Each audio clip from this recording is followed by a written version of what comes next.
Anda diberkati oleh pelayanan digital kami? Diberkati lewat program-program kami seperti Deep Talk with Pase, Bible Talk, dan lain-lain. Kemudian ingin lebih dalam lagi belajar tentang kebenaran? Jadilah membership The Warriors Digital Ministry. Khusus yang mau benar-benar belajar tentang semua yang berbau Alkitab, tentang tafsir, tentang kebenaran yang lebih dalam, maka dengan join membership channel YouTube The Warriors, semua kebutuhan dan kerinduan tadi akan lebih terpuaskan. Caranya mudah. Pertama, klik dan buka channel The Warriors.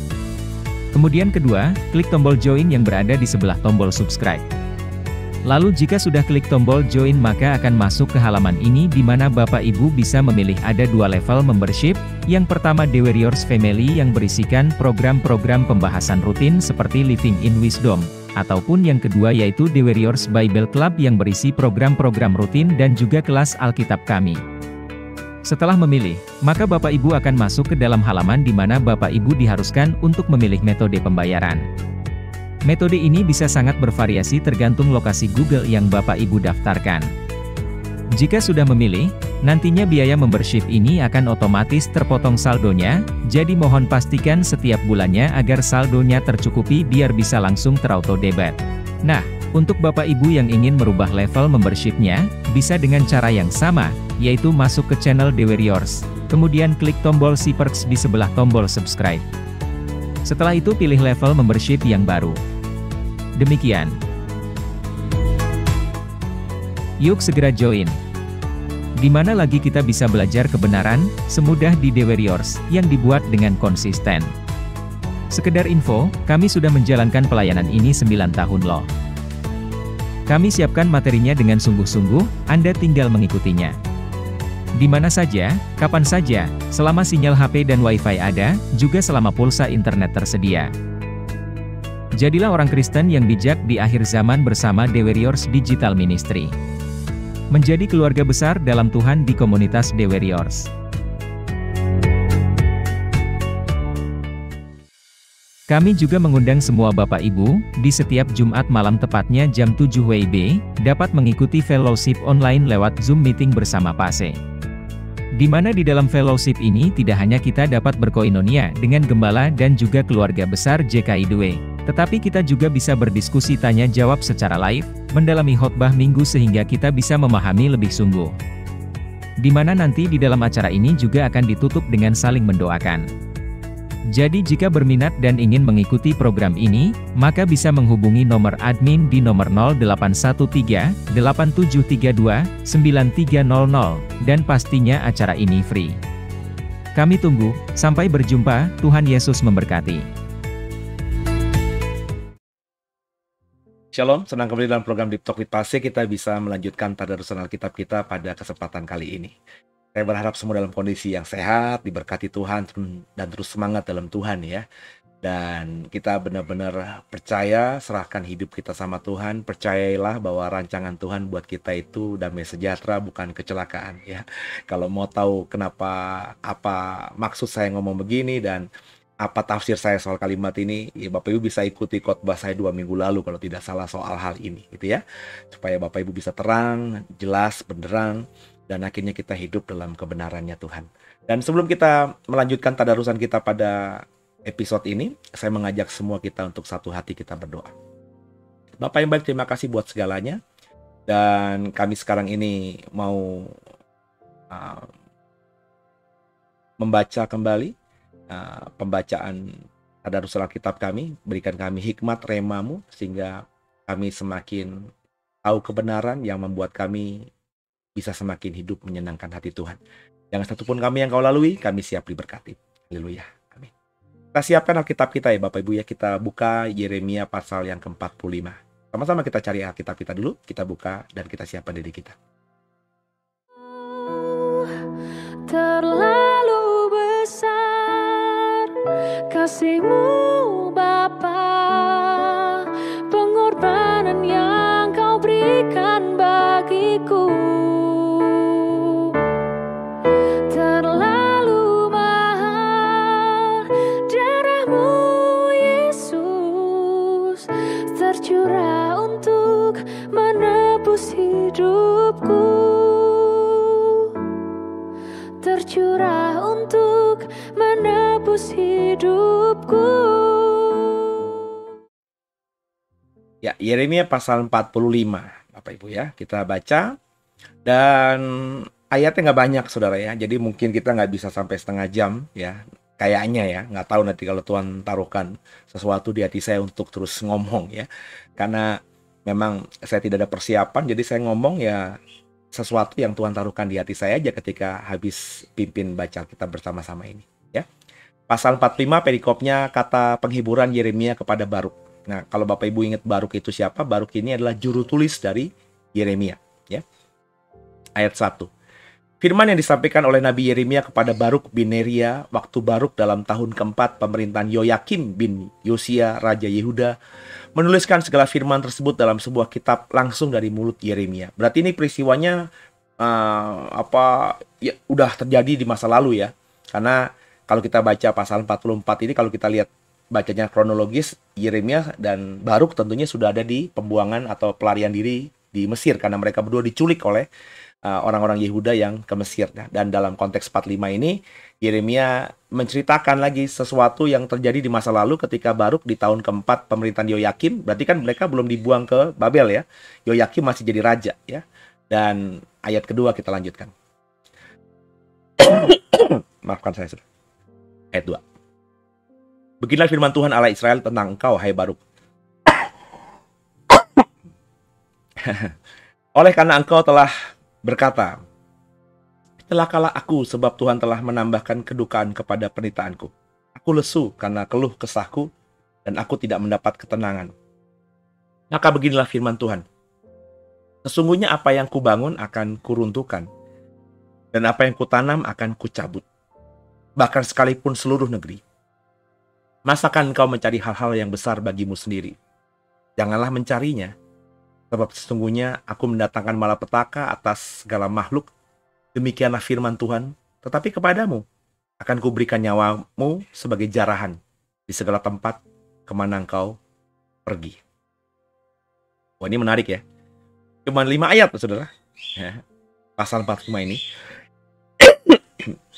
Jadi ini kurang lebih respon Yeremia ya. Respon Yeremia dalam hal ini mungkin tepatnya respon Tuhan terhadap keluh kesah yang terucap dalam diri Baruk. Mungkin ketika Yeremia menubuatkan yang buruk terhadap Yehuda, Baruk sebagai juru tulisnya itu yang mencatat kemudian mengutarakan isi hatinya, pemikirannya kepada Yeremia, kemudian Yeremia bawa dalam doa. Ya.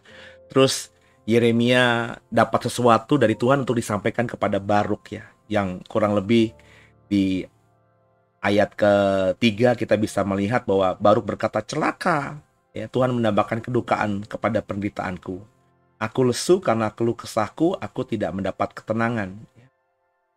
Jadi Baruk mungkin dalam kondisi yang saat itu sudah terpuruk, terus dapat kabar lagi, nubuatan Yeremia dia dengar akan kehancuran bangsanya. Wah, aku semakin terpuruk nih ya.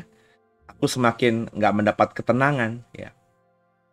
Ya, Tuhan berkata kepada Yeremia untuk disampaikan kepada Baruk di ayat yang keempat, kita tahu apa yang ku bangun akan kuruntuhkan, apa yang ku tanam akan ku cabut, bahkan sekalipun untuk seluruh negeri.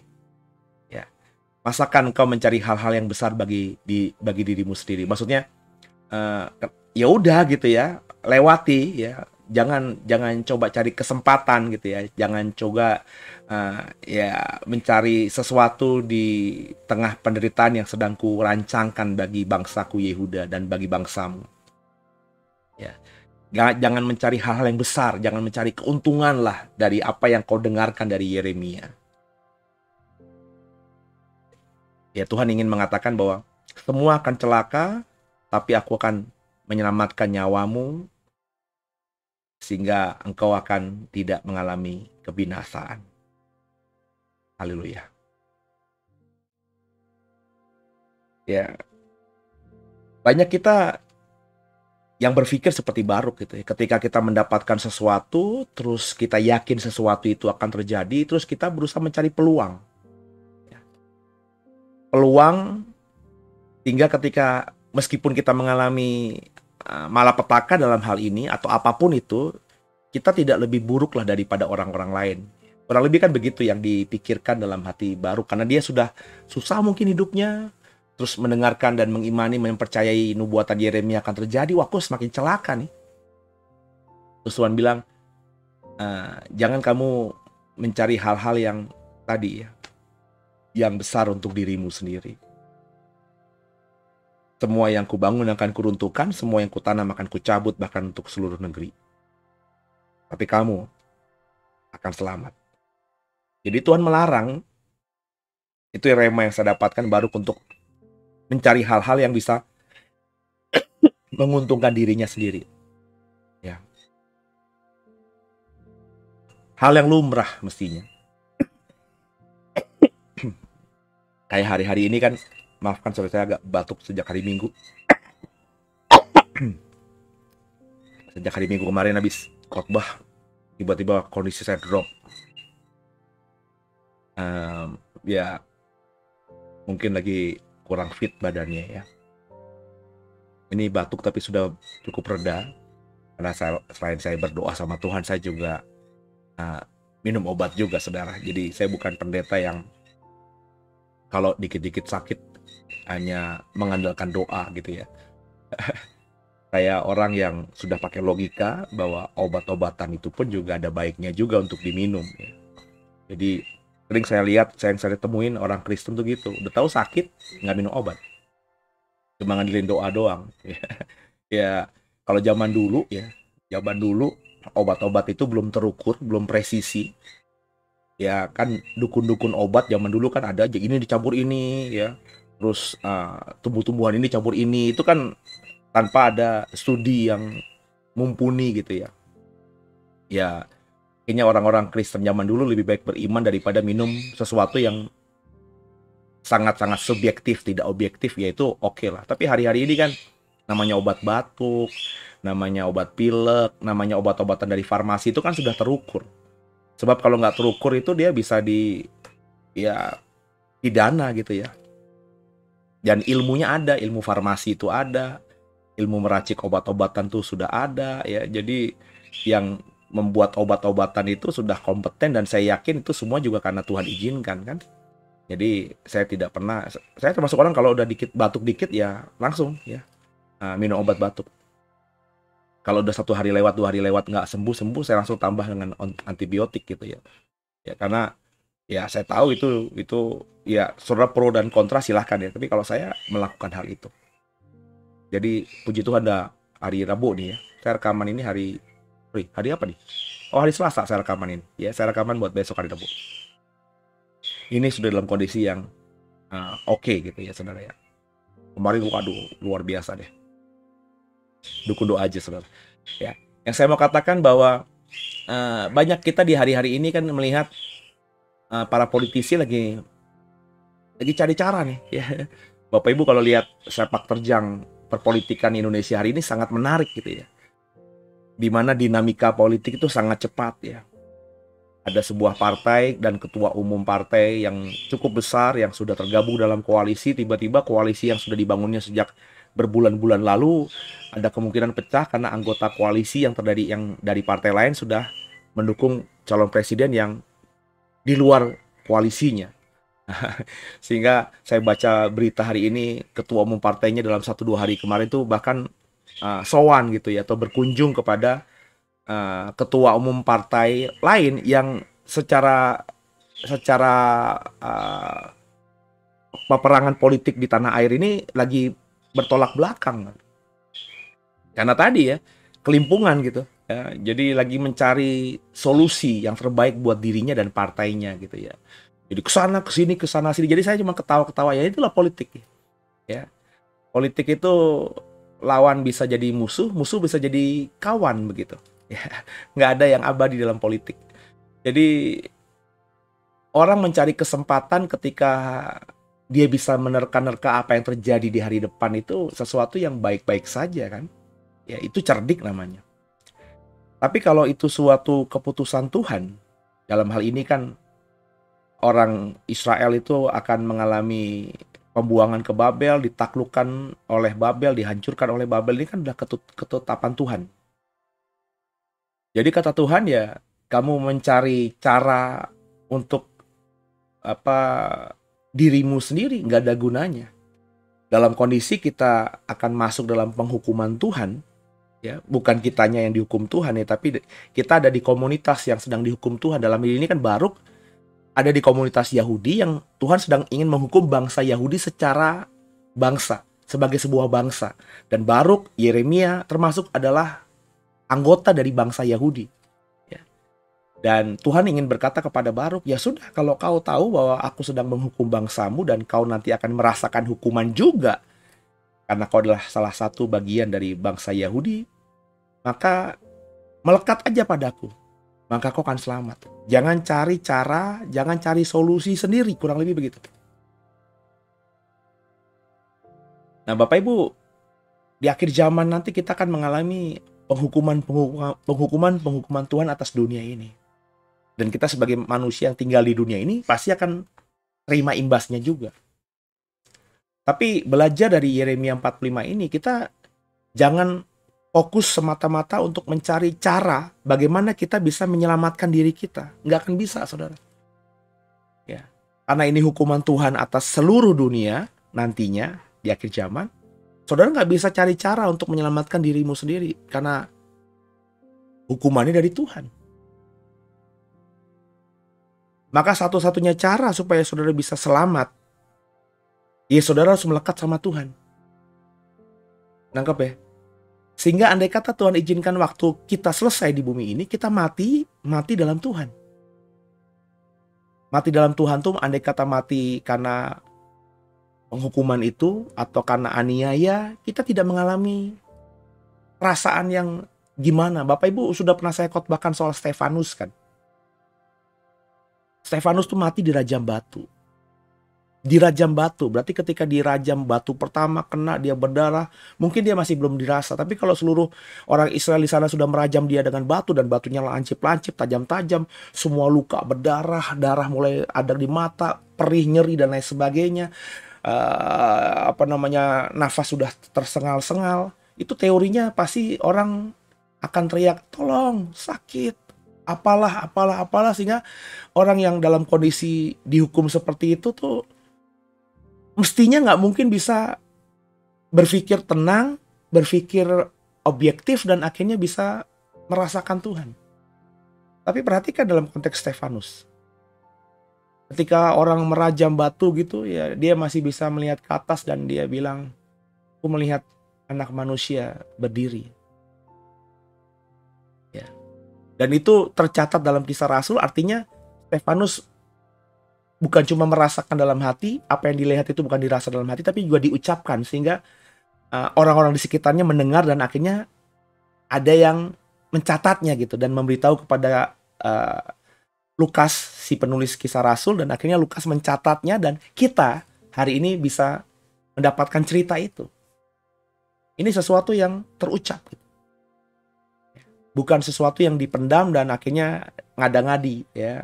Si Lukas asal-asalan, ini cerita fiktif. Bukan, ini Kisah Rasul adalah suatu pemaparan sejarah yang ditulis oleh Lukas.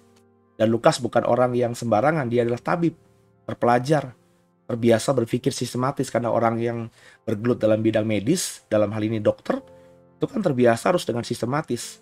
Gak bisa cuma dengan rasa doang, oh nih kayaknya demam ya, gak usah pakai termometer ya. Saya bisa merasakan kayak 38 nih, lo kasih obat ini aja. Gak bisa gitu kan. Dokter itu meskipun sudah diukur pakai termometer, demamnya 38, ketika ngasih obat juga pasti bertanya, ya kemarin kenapa, ada yang minum apa, diselidiki panasnya itu dari mana gitu kan. Kalau panasnya nggak turun-turun harus cek darah segala macam, karena ya harus tahu nih sumbernya apa. Seperti eh, saya cerita ibu saya ya, orang tua saya. Orang tua saya itu ada vonis dokter, ada ya CA lah dalam tubuhnya gitu. Hari-hari ini ada cairan lagi yang ada di dinding jantung dan dinding paru-paru. Itu pernah terjadi tahun lalu. Ya, ketika tahun lalu kita belum tahu apa-apa nih, ya datang ke dokter dikasih obat doang, obat batuk. Terus pas sudah cek lagi kok batuknya nggak hilang-hilang, semua obat sudah diminum, semua antibiotik sudah diminum, kita datang ke dokter ke rumah sakit, oh katanya ada cairan di paru-paru, disedot ya. Oh ada lagi, ternyata di jantung juga ada ya. Terus ya itu panjang prosesnya. Dokternya nggak langsung coba cek semuanya gitu ya. Sehingga akhirnya kalau cairannya ada disedot gitu ya, batuknya hilang. Tapi kalau cairannya ada lagi ya batuk lagi. Itu berulang-ulang gitu. Sampai akhirnya ketahuan bahwa setelah di PET scan ada sesuatu yang nggak baik. Dan ya Tuhan izinkan itu terjadi lagi nih. Ya ibu saya mengalami ada cairan lagi di paru-paru dan di jantungnya. Ini lagi proses untuk tindakan operasi lagi. Padahal tahun kemarin sudah oke, udah operasi, udah mendingan, dan tapi terulang lagi. Ya kita sekeluarga sudah berserah sama Tuhan. Ya, Bapak Ibu tolong dukung doa agar yang terbaik terjadi atas ibu saya. Jadi ketika kemarin dia batuk-batuk lagi, ya saya sudah dalam otak saya, oh ini bukan karena mata-mata batuk biasa. Tapi saya tetap belikan obat batuk juga karena takutnya ini ya cuma batuk biasa doang. Tapi di otak saya sudah, oh jangan-jangan ada lagi nih gitu ya cairannya. Tapi kan kita sebagai orang Kristen kan coba mengimani dulu yang terbaik kan gitu ya. Akhirnya saya hubungi tempat ibu saya dulu bekerja karena dia punya dokter yang luar biasa bagus juga, minta obat. Dan ya ketika minum obat itu akan ada obat tidurnya, bisa tidur, tapi nggak lama batuk-batuk lagi. Akhirnya saya berinisiatif untuk yuk coba kita cek lagi. Ternyata benar ada cairan lagi. Dan dalam proses sekarang ini karena kemarin ada jeda liburan lebaran dan lain sebagainya, baru minggu ini kita coba mau cek lagi. Semoga dalam minggu depan sudah bisa ada tindakan gitu ya, supaya bisa selesai lah ya. Paling nggak kita tahu kenapa lagi ada seperti ini gitu. Jadi ketika dia batuk-batuk lagi, saya bilang sama ibu saya, Bu, ibu harus paham bahwa batuk ibu ini bukan batuk kayak aku. Karena kemarin saya lagi lemes gitu, dapat kabar ibu saya panasnya cuma katanya tinggi gitu ya. Ya saya langsung tiba-tiba ya seger aja, karena ya meskipun saya sama ibu saya tuh memang kalau ngomong tuh agak ciong gitu ya, nggak bisa cocok gitu ya, nggak tahu kenapa tuh ya. Saya nggak punya pengalaman ngobrol mesra sama ibu saya 1 jaman gitu. Selalu hanya beberapa menit, habis itu ada perbedaan pendapat yang cukup keras gitu sejak saya kecil. Tapi saya sayang sama dia dan saya percaya juga dia sayang. Cuman memang mungkin ada sesuatu yang karakter gitu ya yang benturan. Ya kata orang nih ya, karena saya sama ibu saya itu lahir di bulan yang sama dan harinya tuh mestinya sama, tanggalnya mestinya sama. Cuma ada selisih. Jadi ibu saya tanggal 10 Mei ini dia ulang tahun, saya tanggal 11 gitu. Jadi katanya gara-gara itu saya sama dia memang karakternya katanya gitu ya. Saya nggak percaya, tapi ya itu fakta. Sejak saya kecil nggak pernah bisa ngobrol mesra gitu. Nggak seperti adik saya misalnya bisa ngobrol sama ibu saya bisa berjam-jam. Saya nggak bisa seperti itu. Jadi ketika saya lagi lemes-lemes gitu karena batuk itu kan, dapat kabar ibu saya begini, saya langsung loncat aja gitu ya. Saya suruh anak-anak saya segera siap-siap, kita ke rumah ibu. Terus saya bilang, ya ibu panas begini, ya jangan langsung mikir ini ada apa-apa, panas karena apa, ini mungkin dari cairan itu, jadi sabar ya bu, saya bilang begitu.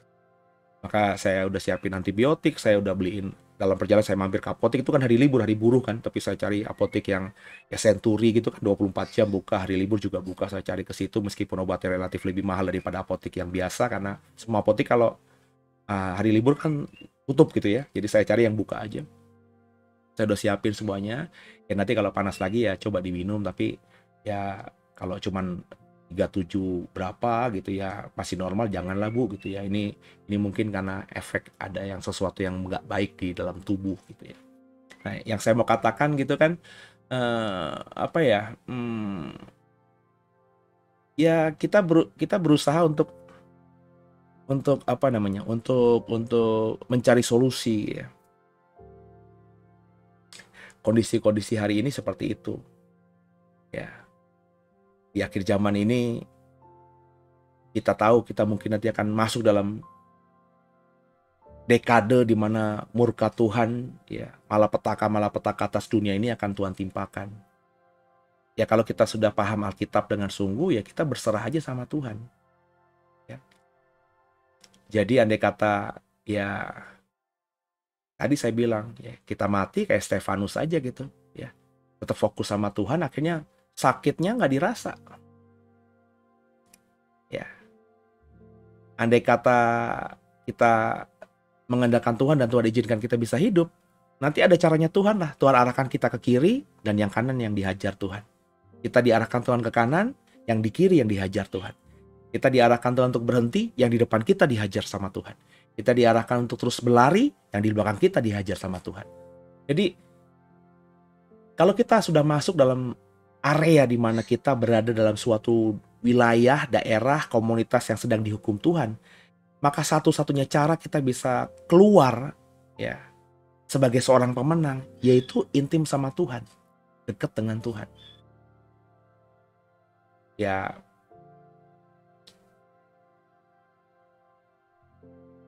itu yang saya dapatkan dari Yeremia 45 yang cuma 5 ayat tadi. Baruk Tuhan bilang, jangan cari apa yang kau anggap baik. Ya. Sebab ini memang rencanaku. Apa yang ku bangun akan ku hancurkan, apa yang ku tanam akan ku cabut sampai ke akar-akarnya. Kau ikuti saja, ya, kau akan selamat. Ya, meski pada faktanya mati, Yeremia juga mati di Mesir, tapi saya yakin Yeremia juga mati tidak dalam penderitaan.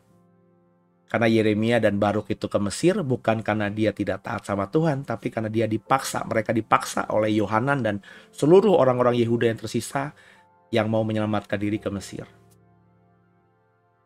Sebagai konsekuensi karena Tuhan sudah berkata yang ke Mesir akan dibunuh, Baruk dan Yeremia mati juga di Mesir. Tapi mereka mati tidak seperti orang-orang Yahudi lainnya yang di Mesir mati. Mereka mati, saya yakin, dibunuh sama bangsanya sendiri. Dan ketika bangsanya merajam batu dan membunuh Yeremia dan Baruk, saya percaya Yeremia dan Baruk dalam proteksi Tuhan. Sehingga mereka ketika mungkin dirajam batu atau diperlakukan semena-mena, semua yang ditimpakan atas mereka oleh bangsa Yahudi itu tidak mereka rasakan. Karena saya sangat yakin, kalau kita benar-benar taat sama Tuhan, takut akan Tuhan, orang boleh menganiaya kita, orang boleh menzolimi kita, dunia boleh merancangkan yang jahat kepada kita, tapi kita tidak akan merasakannya. Karena Tuhan pasti akan melindungi kita. Dia adalah Allah yang Immanuel, Allah yang berserta kita. Semoga nangkep remanya, semoga dapat spiritnya, kita bisa peka. Dan kalau peka, jangan pakai otak untuk cari celah, cara menyelamatkan diri, mencari keuntungan. Kalau kita sudah tahu bahwa ini adalah rencana Tuhan yang terjadi atas seluruh dunia ini, lebih dekat kepada Tuhan, lebih andalkan Tuhan. Supaya kita terlindung bukan karena hebatnya kita, bukan karena akal kita semata, kita terlindung karena Tuhan yang melindungi kita. Semoga diberkati. Haleluya. Tundukkan kepala kita doa. Makasih Tuhan buat hari ini. Kami belajar dari beberapa ayat di Yeremia 45. Dengan ayat yang dimana Tuhan mengingatkan Baruk agar jangan mencari keuntungan untuk dirinya sendiri. Seperti itulah rema yang hamba dapatkan dan hamba bagikan. Kita belajar sekarang ini untuk juga bisa peka dan tidak salah melangkah. Ampuni salah dosa kami. Yesus Kristuslah Tuhan Juru Selamat kami yang hidup. Dan ke dalam tangan-Mu lah kami serahkan tubuh, jiwa, dan roh kami. Kasih Tuhan. Sekian dulu ya. Sampai jumpa di episode berikutnya di esok hari. Terus semangat dalam Tuhan. God bless you.